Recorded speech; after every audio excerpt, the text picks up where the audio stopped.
বন্ধুরা, মিত্তির বাড়ির নতুন প্রোমো। জোনাকি মিত্তির বাড়ির সবাইকে নিয়ে ঝিমলির বাড়িতে আসে এবং ঝিমলিকে বলে, বলো জুনিয়র মিত্তির কোথায়? এবং তখন ঝিমলি বলে যে আপনারা ঘরের ভিতর কীভাবে এলেন? তখন জোনাকি মিত্তির বাড়ির সবাইকে বলে, জুনিয়র মিত্তির এখানেই আছিস, খোঁজো সবাই। তখন সবাই খুঁজতে আরম্ভ করে। সবাই যখন ধ্রুবকে খুঁজছে, সেই ফাঁকে ঝিমলি পালাবার চেষ্টা করে এবং ঝিমলি পালাবার চেষ্টা করলে ধ্রুবর দুই বোন এবং পিসি ঝিমলিকে ধরে নেয়।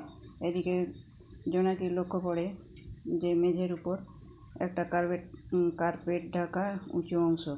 সেই কার্পেটটা সরিয়ে দেয় এবং দেখতে পাই একটা সুড়ঙ্গ। সেই সুড়ঙ্গের দরজা খুলে তখন সুড়ঙ্গের দরজাটা খুলে জোনাকি দেখলো যে সেখানে জুনিয়র মিত্তিরকে দেখতে পায় এবং জুনিয়র মিত্তির বলে চেঁচিয়ে ওঠে। তো বন্ধুরা, ভিডিওটা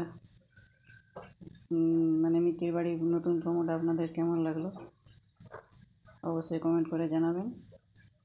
আর দেখতে থাকুন মিত্তির বাড়ি। আজ 7ই জুলাই থেকে রাত্রি 10টা 15 থেকে প্রতি সোম থেকে শুক্রবার জি বাংলায়। বন্ধুরা, ভিডিওটি ভালো লাগলে সাবস্ক্রাইব করে পাশে থাকবেন। ধন্যবাদ, নমস্কার সবাইকে। নমস্কার। দেখতে থাকুন মিত্তির বাড়ি জি বাংলা।